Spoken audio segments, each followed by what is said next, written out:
Buenas. Empezamos por presentar lo que vamos a desarrollar en lo que es el aparato digestivo en la materia nutrición.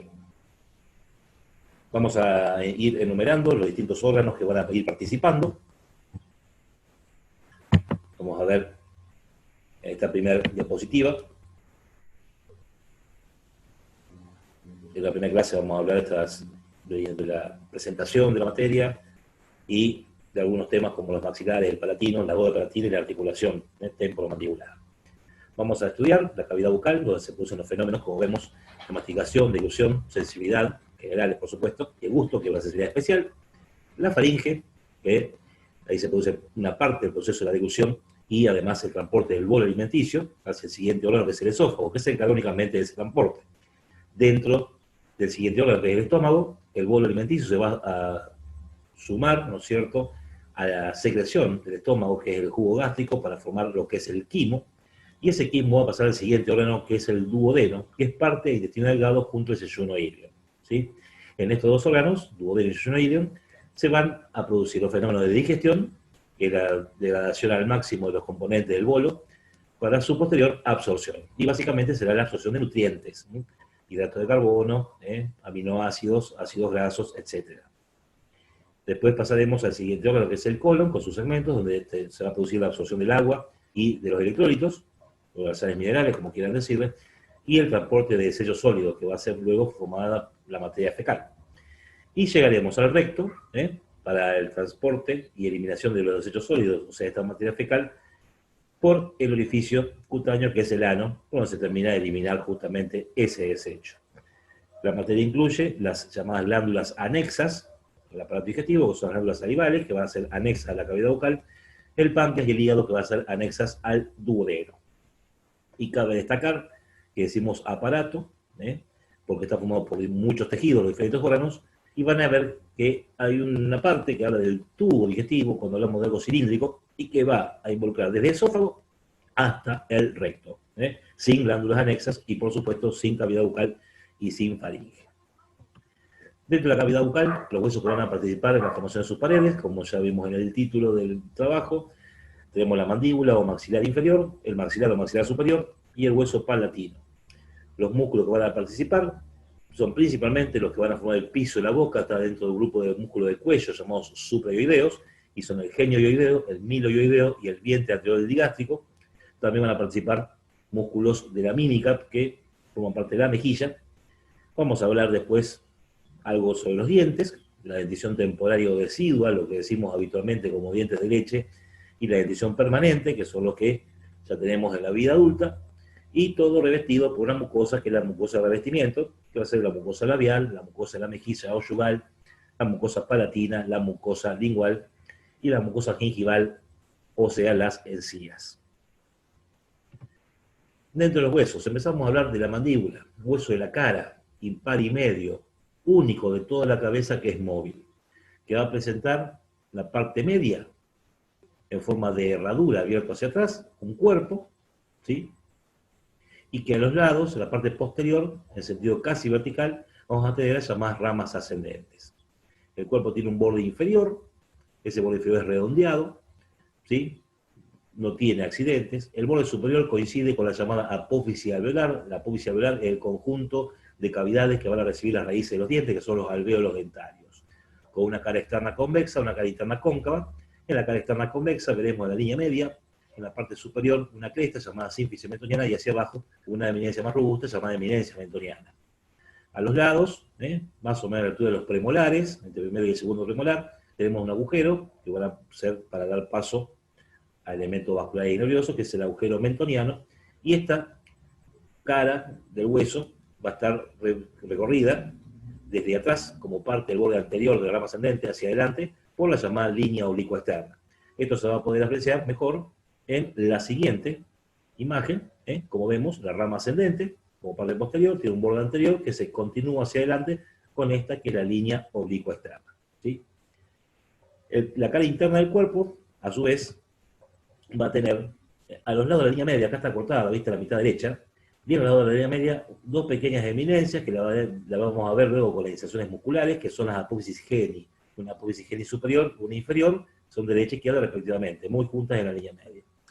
Debajo y hacia afuera, muy cerca del borde inferior, una fosita llamada fosita digástrica, y cruzando de atrás hacia adelante de forma oblicua, y hacia abajo, vamos a ver una cresta que, si bien se le puede llamar línea oblicua interna, también se la llama línea miloidea, debido a que ahí se inserta un músculo llamado músculo miloideo. Esta línea miloidea, vamos a ver que va a dividir a la cara interna del cuerpo mandibular en dos depresiones, una superior, de base anterior, que es la fosita sublingual, y una inferior, de base posterior virtual, que es la fosita submaxilar o submandibular. Ambas fositas llevan el nombre de las glándulas salivales que se alojan en esta cara apoyada sobre estos accidentes. En lo que respecta a la rama ascendente, si volvemos un poco hacia atrás, vemos que tiene una cara externa, una interna y 4 bordes. De los bordes vamos a ver el borde anterior, que es en forma de S itálica, de continuación hacia arriba de la apófisis, se llama coronoides, es delgado, cortante. El borde posterior también es una ligera S itálica, liso. El borde inferior se continúa hacia adelante con el borde inferior del cuerpo y forma con el borde posterior de la rama el ángulo mandibular. El borde superior es el más importante, de mayor jerarquía, debido a que tiene en la parte media una depresión llamada escotadura sigmoidea y hacia adelante una apófisis de forma triangular, de base inferior y vértice superior, que es la apófisis coronoides. Esta va a prestar inserción al tendón de un músculo de la masticación que se va a llamar músculo temporal. Y hacia atrás tenemos lo que es el cuello del cóndilo y el cóndilo mandibular. El cuello es el puente de unión que hay entre la rama ascendente y el cóndilo. El cóndilo va a ser una superficie articular convexa elipsoide de eje mayor transversal, articular para la articulación temporomandibular. La cara externa de esta rama ascendente es rugosa. Las rugosidades son más importantes en la vecindad del ángulo, donde vamos a destacar las llamadas impresiones del macetero. Si bien el músculo macetero se inserta en todo lo que es la cara externa de la rama, donde toma mayor fuerza la inserción va a ser justamente en la vecindad del ángulo mandibular. Si pasamos a la cara interna de esta misma rama ascendente, vamos a ver que más cerca del borde posterior y del borde superior hay un orificio, que es el orificio de entrada al conducto dentario inferior, por el cual va a ingresar un paquete vascular nervioso que, dividido en la mandíbula, una parte sale como paquete mentoniano por el agujero mentoniano que dijimos en la cara externa. Delante del conducto dentario inferior vamos a tener una eminencia triangular a manera de protección de la entrada, que se llama espina de Spix o língula, como pueden encontrarlo. Debajo de lo que es el orificio de entrada del conducto dentario inferior, tenemos un surco oblicuo hacia abajo y adelante, llamado surco miloideo, que tiene que ver con un paquete vascular nervioso, miloideo, no con el músculo. Y en esta misma cara, en la parte inferior, cerca del ángulo, tenemos otras impresiones de un músculo muy similar al macetero, pero que se llama pterigoideo interno. Un detalle para destacar, que en la cara interna del cóndilo, en la parte anterior, hay una fosita, que es la fosita del pterigoideo externo o fosita pterigoidea. Que estos músculos que mencioné, macetero, pterigoideo interno, externo, temporal, son músculos de la masticación, al igual que el genioideo, el miloideo y el vientre anterodigástrico. Va a ser tema de otra clase. En lo que respecta a los huesos que participan también en la cavidad bucal, tenemos a cada lado huesos propios de la cara, que son los huesos maxilares. Esta es una vista anterior muy esquemática del hueso maxilar, que tiene un cuerpo hueco. Ya el año que viene veremos la importancia que tiene porque es una cavidad que se relaciona con la fosa nasal. Ese cuerpo hacia arriba se desprende una apófisis llamada ascendente, que deben recordar que forma parte de la cavidad orbitaria. En la parte inferior está la apófisis alveolar, que también contiene los alvéolos, o sea, las cavidades, para las raíces de los dientes superiores, y además una apófisis horizontal llamada apófisis palatina, la cual, como su nombre indica, forma parte del paladar duro, paladar óseo, o bóveda palatina, que es el techo de la cavidad bucal. Detrás de la apófisis palatina va a aparecer la parte del hueso palatino, que es otro hueso par y lateral de la cara, plano, el cual se caracteriza por tener dos láminas perpendiculares entre sí, una vertical, que por ahora no vamos a desarrollar demasiado debido a que forma parte de las fosas nasales, y una lámina horizontal que por su orientación tiene una cara superior y una cara inferior. Esto lo destaco por lo siguiente. Al observar desde abajo, ¿sí?, los dos maxilares y los dos palatinos, vemos que constituyen, al unirse en el centro, lo que se conoce con el nombre de bóveda palatina, paladar óseo o paladar duro. Vemos como límites de la bóveda palatina la llamada arcada alveolar superior, podemos llamarla también arcada alveolo-dentaria si incluimos los dientes. ¿sí? Los 3/4 anteriores a cada lado formado por la cara inferior de la apófisis palatina del maxilar, labrada por un surco vascular, y la 4ª parte posterior a cada lado por la cara inferior de la lámina horizontal del palatino. Para destacar, en el borde externo de la lámina horizontal del palatino vamos a encontrar un orificio de un conducto llamado palatino posterior, que conectando con un espacio de la fosa de la cara, que era el trasfondo de la fosa pterigomaxilar, veremos más adelante que por ahí ingresa un paquete vascular-nervioso para el paladar, y en la parte media y anterior, entre ambos maxilares, el agujero incisivo, que es el orificio inferior del conducto palatino anterior, que va a comunicar, si bien acá es único, con ambas fosas nasales. Detalles del esquema, que puede ser nombrado en clases de la facultad o también evaluado. Los huesos palatinos y los huesos maxilares se articulan entre sí y con los del mismo lado, habiendo una serie de suturas. Así, por ejemplo, las apófisis palatinas de los maxilares se unen en la línea media con una sutura intermaxilar. Las láminas horizontales de los palatinos se articulan entre sí con una sutura llamada interpalatina.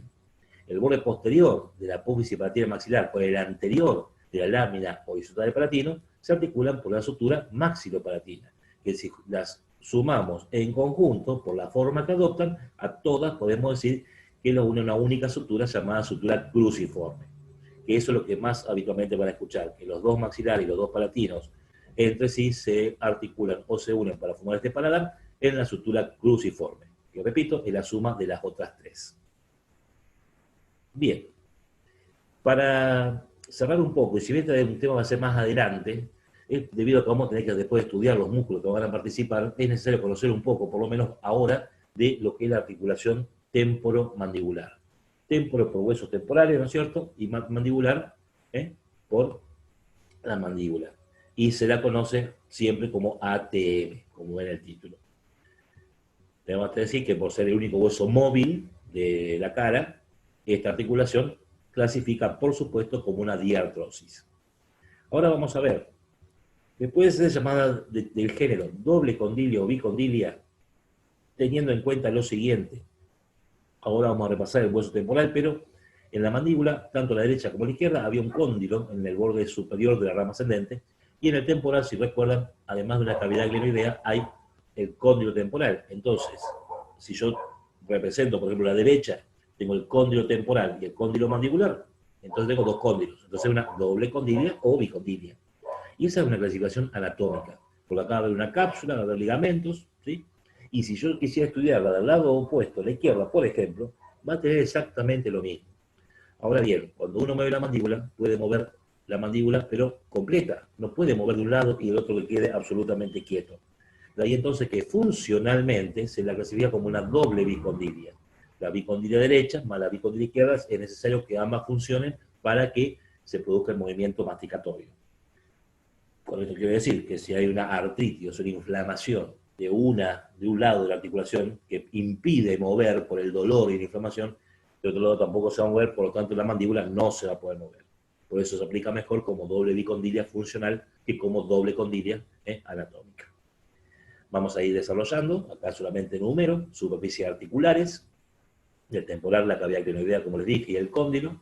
La mandíbula presenta el cóndilo y, debido al movimiento, ya lo van a entender cuando veamos la característica de la articulación, necesitamos una estructura en forma de menisco, que no es un verdadero menisco porque no es un fibrocartílago, sino que es un disco fibroso articular que actúa como menisco, ya que va a adaptar superficies articulares. Los medios de unión, por ser una diartrosis, va a ser una cápsula articular con su sinovial, y ligamentos que se van a clasificar en intrínsecos o propios de la cápsula y extrínsecos o ajenos a la cápsula. Y los movimientos son de ascenso o elevación, y descenso o depresión, o inclusive abatimiento. Cuando decimos abrimos la boca, es porque estamos descendiendo, deprimiendo o abatiendo la mandíbula. Y el movimiento inverso es el ascenso o elevación. Tenemos la propulsión o protrusión y la retropulsión o retrusión. Propulsión o protrusión, mandíbula hacia adelante, y retrusión hacia atrás, luego una protrusión previa o propulsión previa. Y el movimiento restante es de lateralidad o diducción. Les decía que íbamos a repasar un poco lo del temporal para entender la articulación. Si ustedes recuerdan, el temporal es el hueso de la cabeza, ¿no es cierto?, del cráneo, que era lateral, par e irregular, con una parte superior que era la escama, una parte posterior e inferior que era la porción mastoidea con la apófisis mastoide en exocráneo, y el peñasco del temporal representado hacia afuera por el conducto auditivo externo. En la escama del temporal encontramos una apófisis horizontal que se dirige hacia adelante y que es irregular, ya que se va a articular con el hueso del pómulo, que es el hueso malar o cigomático, y que recibe por esa razón el nombre de apófisis cigomática. Cuando se desprende la apófisis cigomática de la escama, presenta en la parte anterior una eminencia, elipsoide convexa, de eje mayor transversal, que es el cóndilo mandibular, y hacia atrás una depresión cóncava, también elipsoide transversalmente, llamada cavidad glenoidea, que está cruzada de afuera hacia adentro por una cisura, un surco bien profundo, llamado cisura de Glaser. La cisura de Glaser es necesario mencionarla debido a que de toda la cavidad glenoidea, la parte posterior e inferior, ¿sí?, que forma parte de la pared anterior del conducto auditivo externo, es el segmento no articular. Acá no va a participar para nada en la articulación. En cambio, el segmento anterior es el segmento articular, que si uno lo pudiera observar desde abajo, se vería bien elipsoide cóncavo. De manera que dentro de la superficie articular del temporal, tengo el cóndilo temporal, convexo elipsoide de eje mayor transversal, y el segmento anterior articular de la cavidad glenoidea, que es un segmento elipsoide cóncavo de eje mayor transversal, que junto al cóndilo mandibular, que también era convexo elipsoide de eje mayor transversal, son los componentes óseos de esta articulación. Entonces vemos cómo en la cavidad glenoidea se va a encontrar el cóndilo mandibular, y ahí lo que les comentaba. Entre ambos huesos se va a desarrollar una estructura en forma de menisco para adaptar, ya que luego también va a haber una participación del cóndilo temporal, y cuando cóndilo con cóndilo se enfrenten, va a haber un problema de adaptación. Tenemos el disco fibroso articular que actúa como menisco. Este disco fibroso tiene una cara superior, convexa en la parte posterior y se hace cóncava en la parte anterior, y toda su cara inferior es cóncava. Y tiene toda una cara periférica que se va a relacionar con la cápsula articular que se va a insertar en él. Justamente en la parte posterior, la cápsula se diferencia en una serie de fibras con el nombre de freno meniscal posterior, el cual es lo que tienen a su cargo es que cuando este disco con el cóndilo mandibular se desplace hacia adelante, tengan un punto para que pueda retomar su posición. Entonces, describís la cavidad glenoidea, el cóndilo temporal, el cóndilo mandibular, el menisco, que es el disco fibroso articular. ¿Qué mantiene unidos estos elementos? Los medios de unión. ¿Cuáles son los medios de unión? La cápsula, que hacia arriba se inserta en el contorno de las superficies articulares temporales, o sea, alrededor del cóndilo de cavidad glenoidea, ¿sí?, inclusive la misma cisura de Glaser, y hacia abajo se inserta debajo del cóndilo, a nivel del cuello del cóndilo. Esta cápsula está revestida por base sinovial, por su cara profunda, y reforzada por ligamentos. Los ligamentos intrínsecos, que son propios de la cápsula, son los llamados ligamentos laterales. Hay dos, externo e interno. El ligamento lateral externo lo vemos acá, como una parte más gruesa de la cápsula, que se inserta hacia arriba, en el cóndilo del temporal, y hacia abajo, en cara externa y cara posterior del cuello del cóndilo mandibular. Es muy simple. En la siguiente imagen, vemos desde adentro, ¿ven?, que aparece acá la superficie articular del temporal, aparece la apófisis estiloides también del temporal, la espina del efenoides, ya que estaba acá la apófisis pterigoides.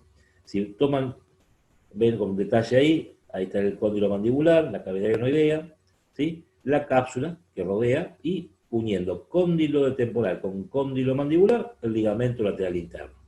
Este es fácil porque va de cóndilo a cóndilo, y refuerza por dentro. A estos ligamentos se le van a sumar ligamentos extrínsecos o a distancia, que significa que son ajenos a la cápsula, pero son puentes que mantienen unido en definitiva la mandíbula hacia el cráneo. No por nada, en la nueva edición de Rubier, esta articulación se llama cráneo mandibular. Bien, esos ligamentos extrínsecos ajenos a la cápsula o ligamentos a distancia son el ligamento estilomandibular, ligamento que nace en la apófisis estiloide del temporal y termina en borde posterior de la rama ascendente y su ángulo. Un ligamento llamado esfenomaxilar, este va de espina de efenoides a espina de Spix, ¿sí?, o língula, espina a espina. Y un ligamento llamado pterigomaxilar, el cual va desde el gancho que presenta en su extremo inferior la apófisis pterigoide en su ala interna y el cuerpo de la mandíbula detrás del tercer molar. O sea, del gancho de la pterigoides al cuerpo mandibular. Esos ligamentos también son considerados dentro de los medios de unión de la ATM. Entonces, cuando hablaba de los movimientos, durante el descenso o la propulsión, ¿sí? Pasa lo siguiente que ven acá. El cóndilo mandibular abandona la cavidad glenoidea, se va hacia abajo y adelante, arrastra el disco, y ahí es cuando el disco adapta para que las dos convexidades que están opuestas se mantengan firmes, ¿sí? En el de ascenso y en la retropulsión se produce un movimiento inverso donde el cóndilo con disco se va hacia la cavidad glenoidea, vuelve a la posición de reposo. Y un detalle, en la lateralidad. Cuando yo lateralizo a la derecha o a la izquierda, ¿eh? No es que la mandíbula se mueve solamente por el costado, sino que se produce lo siguiente. Si yo, por ejemplo, lateralizo mi mandíbula hacia este lado, por ejemplo, a mi izquierda, el cóndilo derecho de la mandíbula se desplaza hacia adelante y se coloca debajo del cóndilo temporal. Y el cóndilo izquierdo permanece en la cavidad glenoidea como pivote. O sea, si esta fuera la mandíbula, haría esto. ¿Ven? Este queda quieto en la cavidad, esto se va hacia adelante. O viceversa. ¿Eh? O sea, en la lateralidad, un cóndilo se desplaza hacia adelante, el cuerpo va al lado opuesto de ese que se desplaza y del mismo lado permanece como eje o pivot dentro de la cavidad glenoidea. Esto, jóvenes, ha sido la primera clase de presentación con los primeros temas que vamos a desarrollar. En la siguiente veremos ya lo que son los componentes de la cavidad bucal, la lengua, como órgano primordial. Nos vemos en la segunda clase. Hasta luego.